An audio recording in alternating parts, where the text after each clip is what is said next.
Prezados leitores do livro e ouvintes deste podcast, vamos tecer mais alguns comentários sobre uma parte do livro Um Método Além do Esforço, destacando agora a trajetória rumo à governança, com foco agora no empresário líder e a mentalidade de crescimento. E bom, para dar o pontapé inicial hoje, eu queria que a gente imaginasse uma cena. Uma cena que, na verdade, já acontece muito mais do que a gente imagina no mundo corporativo. Ah, com certeza. Tem muita coisa que rola nos bastidores que o mercado nem sonha, né? Exato.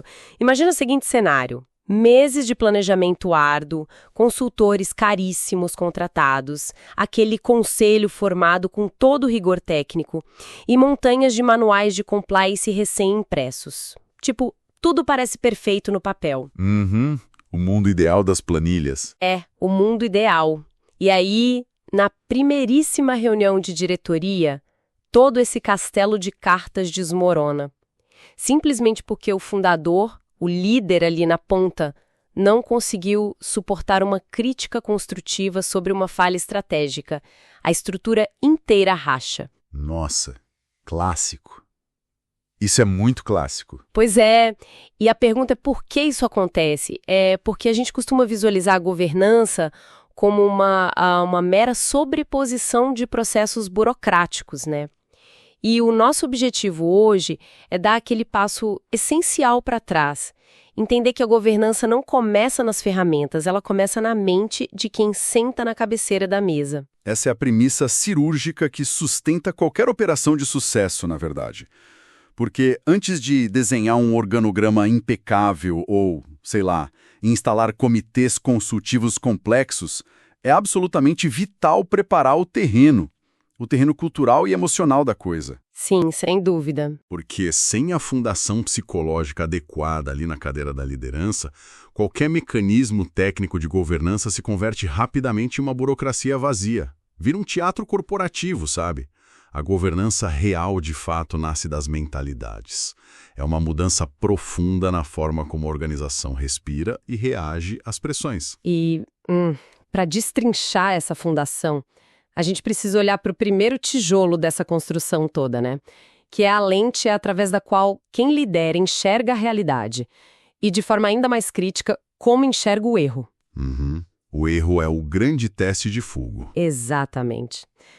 Tem um conceito fascinante da psicóloga Carol Dweck, né? Conhecido como The Power of Yet, ou o poder do ainda, que traça uma linha divisória muito clara entre a mentalidade fixa e a mentalidade de crescimento. Na mentalidade fixa, a pessoa opera sobre a crença de que talento, inteligência, capacidade de mercado, são atributos dados de fábrica. Pacotes imutáveis, né? Nasceu assim, vai morrer assim. Pacotes fechados. E acabou. E isso, na prática, de uma pequena ou média empresa, é uma receita infalível para a estagnação. Porque, veja bem, se a liderança acredita que a inteligência é uma cota fixa, toda a energia da gestão passa a ser direcionada para provar que a empresa é perfeita. E para esconder os erros, né? Eu fico impressionada como isso é comum. Esconder qualquer indício de falha, exatamente. O esforço vira um mecanismo de defesa para preservar aquele status quo. Já na mentalidade de crescimento, a lógica é completamente diferente. É a premissa de que as habilidades podem e devem ser esculpidas por meio do esforço contínuo. E da adaptação, claro. E é aí que o erro muda de categoria, certo? Muda totalmente de categoria. Ele deixa de ser um atestado de fracasso definitivo ou uma mancha no currículo do fundador. Ele passa a ser decodificado como um estágio natural, quase biológico de aprendizagem, sabe? Se um resultado comercial não foi atingido, isso sinaliza apenas que as competências necessárias para aquele desafio ainda não foram desenvolvidas. O tal do yet. O ainda. Trazendo isso para uma dinâmica mais visual, mais mecânica, digamos assim, eu gosto muito de imaginar a mentalidade fixa como um carro clássico. Lindo, mas operando com uma marcha só. Boa analogia, uma marcha só é complicado. Pois é, imagina. Ele acelera na pista do mercado, atinge o limite de rotação muito rápido e se o líder continuar com o pé afundado no acelerador porque a concorrência exige velocidade, o motor simplesmente estilhaça. A estrutura interna não suporta o atrito. Explode tudo. Exato. Já a mentalidade de crescimento funciona exatamente como um câmbio automático moderno do tipo CVT. É um sistema inteligente que adapta a engrenagem continuamente, em tempo real mesmo, lendo a inclinação do terreno. Ajustando a força conforme a necessidade. Isso. Se surge uma subida íngreme, tipo a perda de um cliente enorme ou uma crise severa no setor, a marcha se ajusta para entregar muito mais força e torque sem destruir o bloco do motor. É outra dinâmica. Olha, essa metáfora do câmbio CVT ilustra perfeitamente o que o Stephen Covey define como a capacidade de se renovar constantemente. E essa renovação, é importante frisar para quem nos ouve, não é um passe de mágica motivacional. É um método. Sim, não é abraçar a árvore, tem técnica. Não, de forma alguma. A adaptação contínua dessa marcha exige que a liderança insira perguntas muito cruciais na rotina da operação. Em vez de procurar um culpado para demitir quando um projeto afunda, a liderança de crescimento pergunta outra coisa. Ela pergunta o quê? Tipo, o que deu errado na base? Ela pergunta, por exemplo, o que aprendemos com o último erro operacional e o que precisamos descobrir imediatamente para evoluir e não repetir essa falha.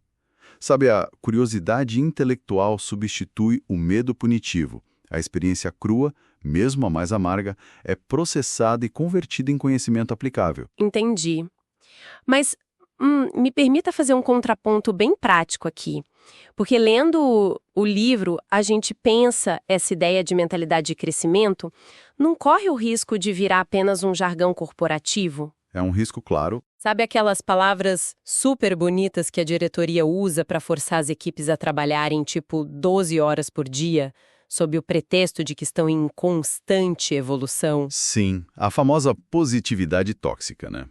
É um risco real se o conceito for capturado apenas como marketing interno, mas estruturalmente, quando aplicado com integridade, é um mecanismo de sobrevivência, não de exploração. Certo. Não se trata de exigir que a equipe trabalhe mais horas até a exaustão com a mesma marcha quebrada. Trata-se de mudar a engrenagem, como você mesma disse na metáfora. É trabalhar de forma diferente. Ajustar o motor, não só pisar mais fundo. Exatamente. Se um produto fracassa no lançamento, o líder com mentalidade fixa culpa o mercado, né? Diz que o público não entendeu a genialidade da empresa. O líder com mentalidade de crescimento vai lá e desmonta o processo de lançamento, ajusta a aerodinâmica da equipe e testa novamente. É um método de resolução de problemas, não um chicote motivacional. Perfeito, entendi o ponto. E, bom, se essa mentalidade é o nosso câmbio, que adapta a força da empresa ao mercado, como essa atração é distribuída no dia a dia? Porque a liderança tem dimensões muito distintas, né? Sem dúvida. Dimensões que muitas vezes entram em conflito. Pois é, olhando para a frente interna, o empresário é apontado como o guardião absoluto da cultura. Como o Adler Schein bem observou no livro, a cultura organizacional é criada e mantida pelo comportamento diário dos líderes. E não pelo que está escrito na parede, né? Exato, não são os valores impressos no mousepad. É o que o líder faz quando ninguém está olhando ou como ele reage, tipo, no milissegundo após receber uma má notícia. E, ao mesmo tempo, na frente externa, essa mesma pessoa precisa ser o rosto público da organização. É uma arquitetura de forças que traciona o líder em direções completamente opostas, porque a dimensão externa exige a construção de laços baseados em confiança com os clientes, e isso eleva a relação muito além de uma simples transação comercial. Vira uma parceria. Sim, exige uma colaboração estratégica com fornecedores, onde os dois lados ganham, requer uma disciplina financeira inabalável para passar segurança aos investidores e cada vez mais exige que a empresa atue como um ator social, sabe? Com um propósito real perante a comunidade. É um peso gigante. Gigante. Toda a credibilidade desse ecossistema enorme repousa sobre a coerência de quem fundou o negócio.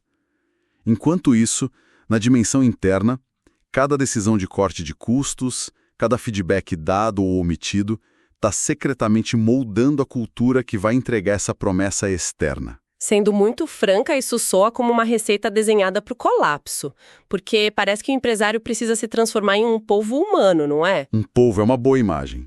Ele usa um tentáculo para controlar rigidamente a cultura interna, aí o segundo para gerenciar a reputação na mídia, o terceiro para acalmar os fornecedores que estão com os pagamentos atrasados e o quarto para sorrir em eventos do setor. Haja tentáculo, né? Nossa, tentar operar todos esses controles simultaneamente não leva o chassi humano direto para o esgotamento total? O famoso burnout? Olha, se a governança for mal compreendida, sim, leva direto para o burnout.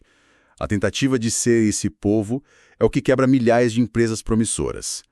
A liderança externa, essa atração forte no mercado, só se sustenta de verdade se houver uma delegação profunda e estruturada na frente interna. Ah, então não é para fazer tudo sozinho? De jeito nenhum.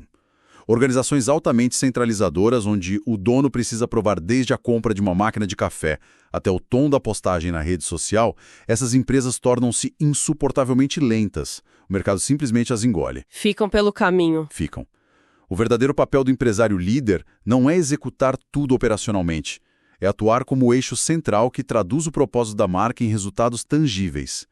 Ao confiar nas competências da equipe, desenvolvendo sócios e gestores para criar uma liderança compartilhada, a pressão dilui. É uma distribuição de carga. Exato.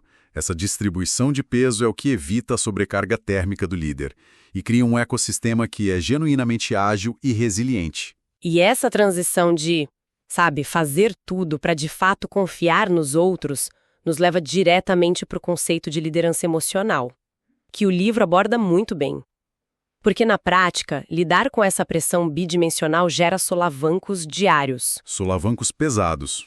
O cenário macroeconômico muda, a cadeia de suprimentos entra em colapso do nada, crises de imagem estouram no meio da tarde de uma terça-feira. Como que o líder suporta essa turbulência sem quebrar toda essa nova estrutura de delegação que ele acabou de montar? Pois é. Aí que entra o autodomínio. Sim, a chave parece estar justamente na autoliderança, a exigência inegociável de governar a si mesmo antes de tentar governar as equipes. E a falta dessa autoliderança é disparado o calcanhar de Aquiles da gestão.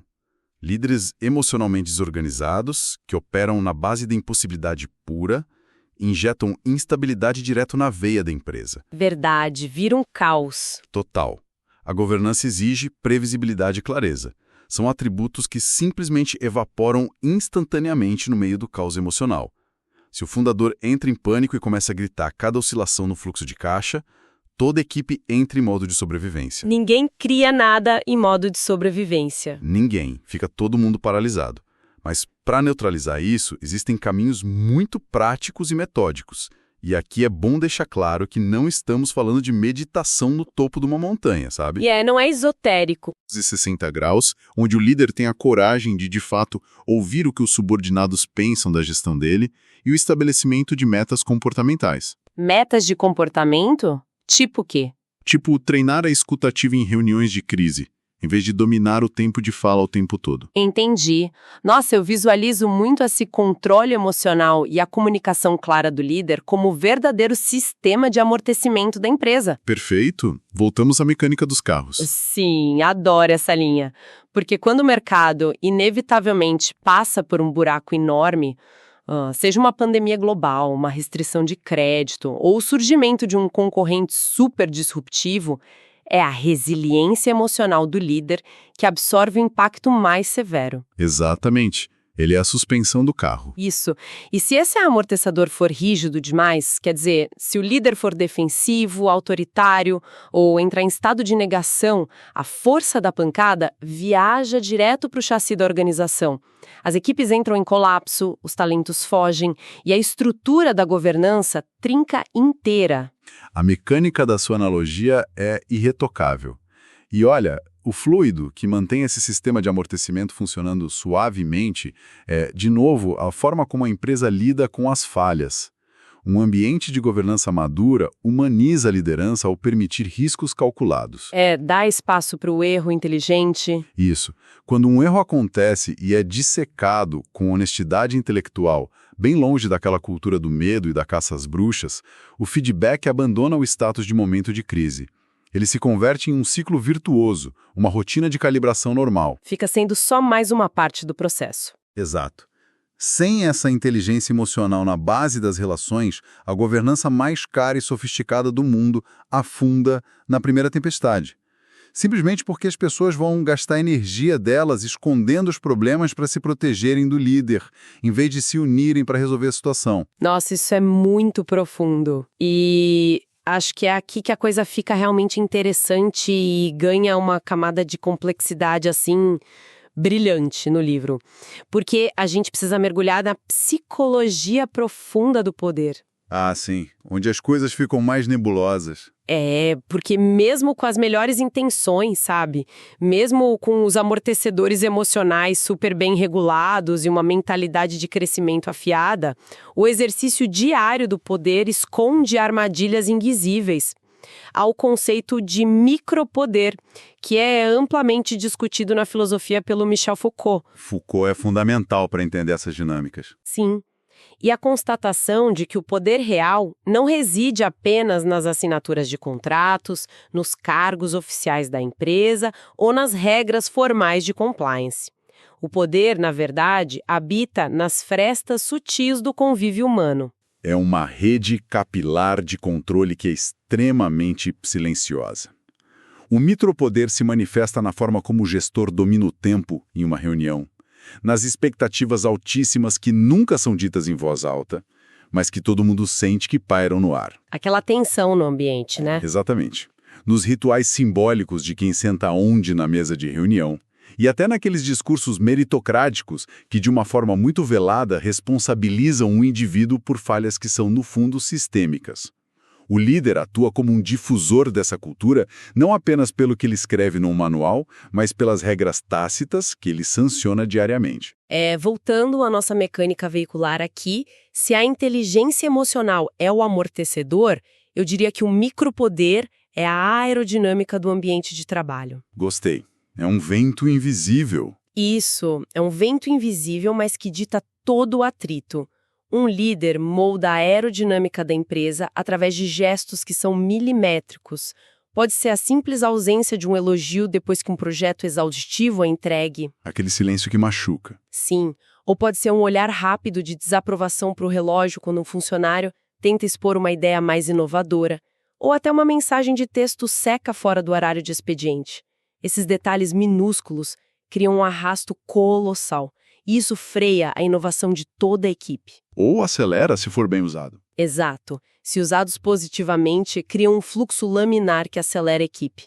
É uma força sutil, quase imperceptível. E por ser tão sutil, é uma ferramenta ética e política formidável, mas com uma dualidade muito perigosa. O lado tóxico do micropoder é devastador. É a famosa microgestão obsessiva. Quando o líder utiliza essa força difusa apenas para a autoafirmação do próprio ego, querendo provar que ele é indispensável para tudo, ele sufoca progressivamente a autonomia dos talentos. E ninguém gosta de ser microgerenciado, né? A pessoa desanima. Ninguém. O resultado prático é a construção de um ambiente altamente disfuncional. As pessoas param de pensar criticamente, e aí sofre-se com a perda silenciosa dos melhores profissionais. A empresa mergulha em uma paralisia criativa, onde ninguém ousa tomar uma decisão trivial sem antes tentar decifrar o humor do chefe. É terrível. Mas, pera, deixa eu te fazer uma pergunta. Se eu, como líder, começo a monitorar demais os meus olhares, os meus silêncios, a forma como eu modulo minha voz para induzir um comportamento específico na minha equipe, isso não cruza a linha da manipulação psicológica? Essa é uma excelente questão. Onde é que fica a fronteira entre usar a aerodinâmica a favor da empresa e simplesmente manipular as pessoas como peças de um tabuleiro? Olha, essa é a distinção vital entre ter autoridade e ser autoritário. A autoridade legítima oferece direção clara, contexto ético e segurança psicológica para o time operar. O autoritarismo, por outro lado, é imposição cega, baseada no controle invisível e no medo. Entendi. A intenção muda tudo. Muda tudo. Toda a prática de micropoder vai gerar como uma reação física natural algum nível de resistência.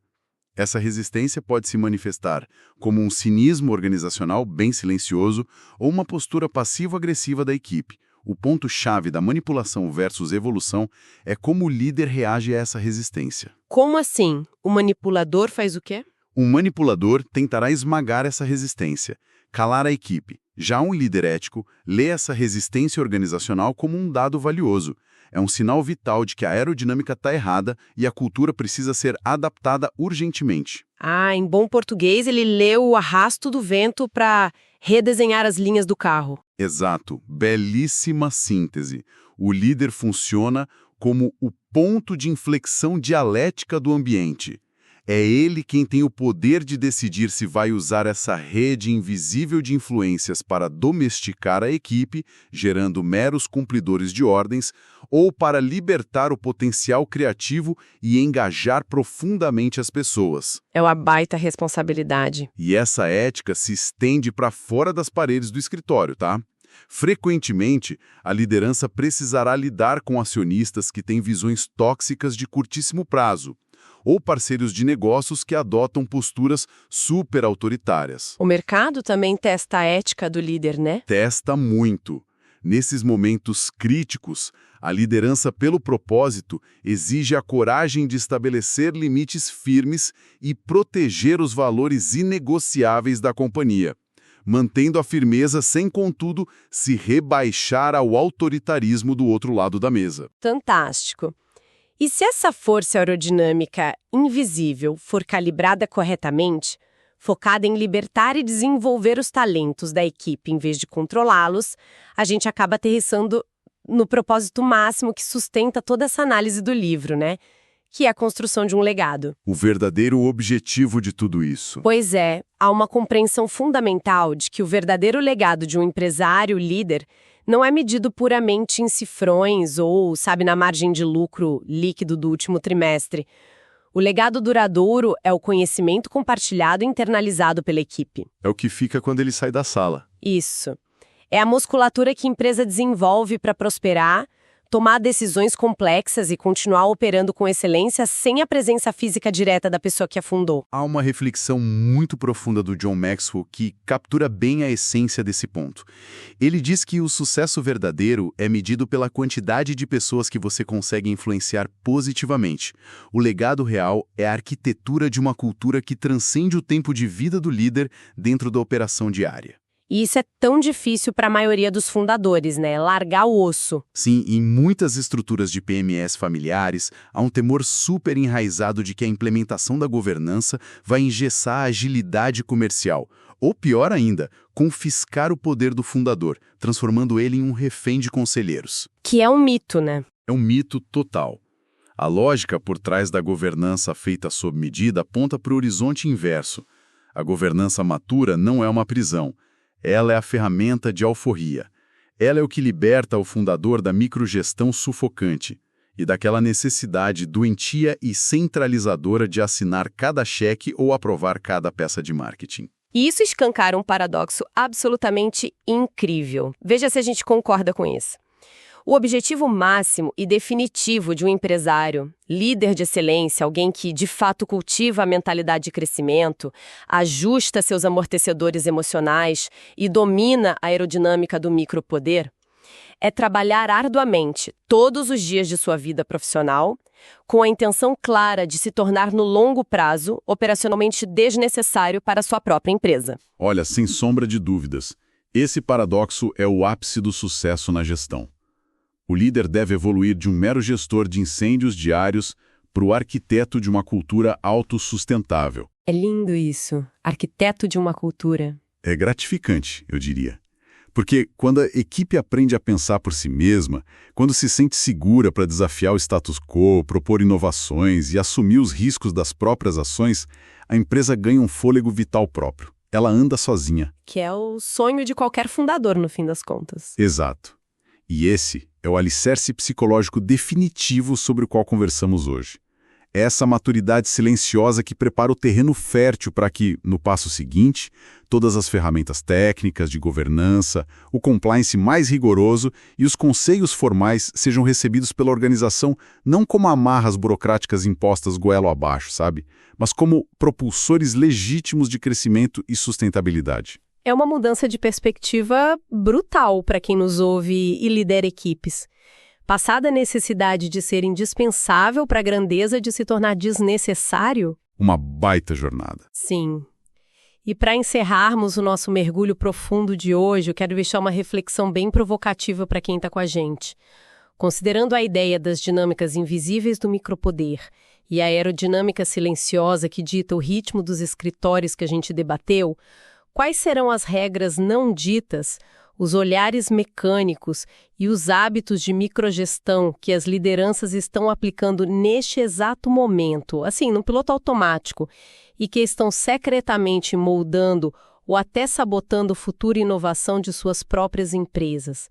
Fica aqui o nosso convite profundo para essa autoavaliação. No próximo episódio, vamos entrar no capítulo 3, onde conversaremos sobre os fundamentos da governança empresarial.